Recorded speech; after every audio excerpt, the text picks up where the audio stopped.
যে আমাদের ছেলেরা আমাদের এই আন্দোলনে সবসময় তারা একটা অগ্রণী ভূমিকা পালন করেছে। প্রায় 1000-2000-এর মতো জুলাই আন্দোলনে মারা গেছে, তাই না, শহীদ হয়ে গেছে, তাই তো।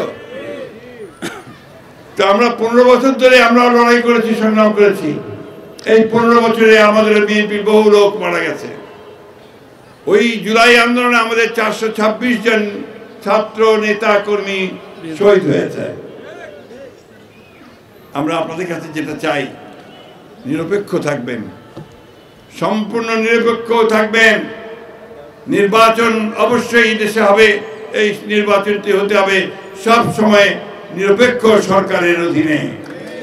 আমরা চাইব এই অন্তর্বর্তীকালীন সরকার তারা সম্পূর্ণ নিরপেক্ষ থেকে এই নির্বাচনের ব্যবস্থা করবেন। ছাত্ররা রাজনৈতিক দল গঠন করতে চায়, আমাদের এতটুকু আপত্তি নেই, আনন্দিত। ছাত্ররা রাজনীতি করবে, আসবে, তারা নতুন দল গঠন করবে, আমরা তাদেরকে স্বাগত জানাবো। তারা তাদের নতুন চিন্তা ভাবনা দিয়ে মানুষের মনের মধ্যে যাওয়ার চেষ্টা করবে।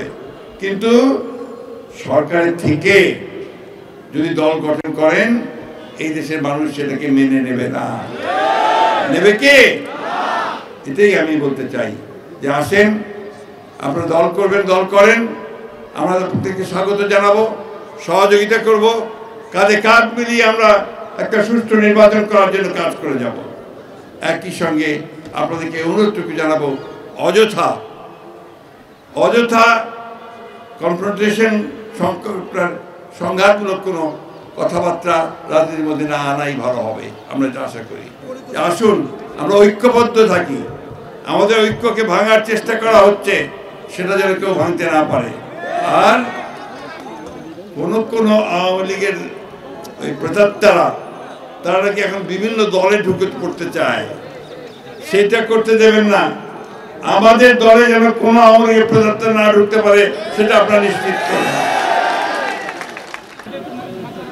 আজকে ফ্যাসিস্ট হাসিনা পালিয়ে গেছে,